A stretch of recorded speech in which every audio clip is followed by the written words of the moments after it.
Hi guys, Ray from Love the RV. So I have a quick little job to do today. I'm going to swap out these shower faucets.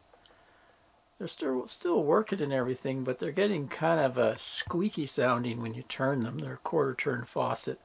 Get quite a loud squeak, so kind of tells me maybe they're on their way out. They're just made of plastic and we've had them for quite a while. And we're full-time RVers, so they get quite a bit of use.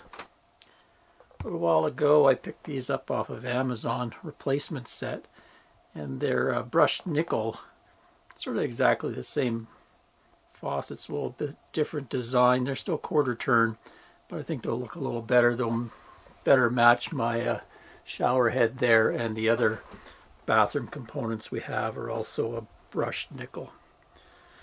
So I've done this before.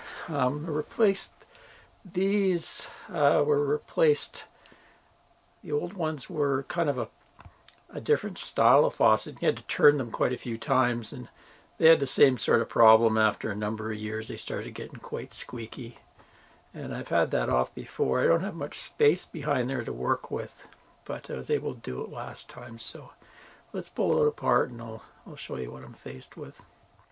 So in my trailer, Keystone added this little extra piece here to mount the taps against. So I've undid 4 screws to get it off of the shower stall. You can see back there, I don't have a whole lot of room to get at those and unscrew them from the taps. Now you're saying, oh, you must have an access panel on the other side. Actually, the other side of that is a pocket door, and on the other side is the TV, so I have no access to the back. I'm forced to kind of barely be able to get a wrench in there. I have kind of a large pipe wrench that I can just slide back in there, and I can just get a hold of those, because you have to tighten them, hand tighten them, and then you want to put a quarter turn on them.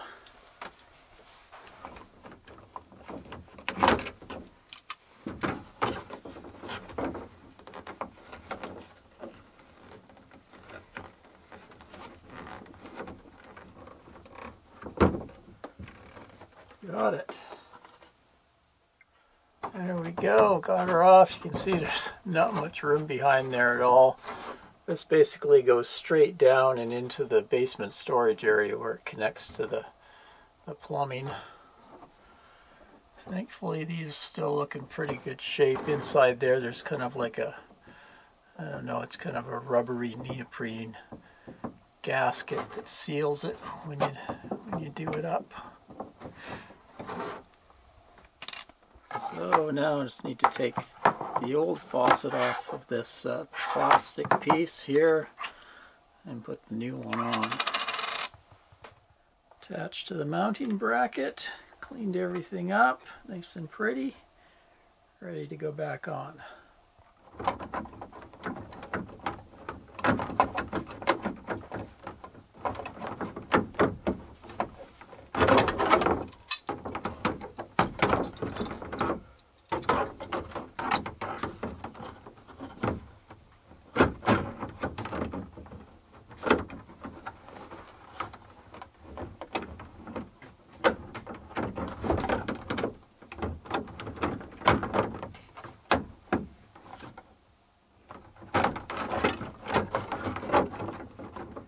Well, after a heck of a struggle, I think I got both of those back and tightened up. So just going to turn on the water pump and let it pressurize, see where we're at.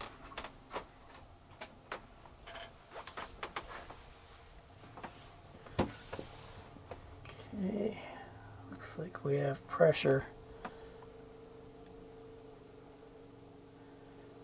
Just going to let that sit for 10 minutes, see if we get any weeping out of those before I put it back on the wall. If I did get a leak, it'd end up going straight down into the basement there. I think what I'm going to do after this is put some paper towels down there and just monitor it for a bit. We've been using our water pump. I like to use the water pump actually with this old Cougar anyway. I don't hook up to city water much anymore, because at least with the water pump, if there's a leak, I'll hear it cycling and I'll know there's some kind of leak going on somewhere.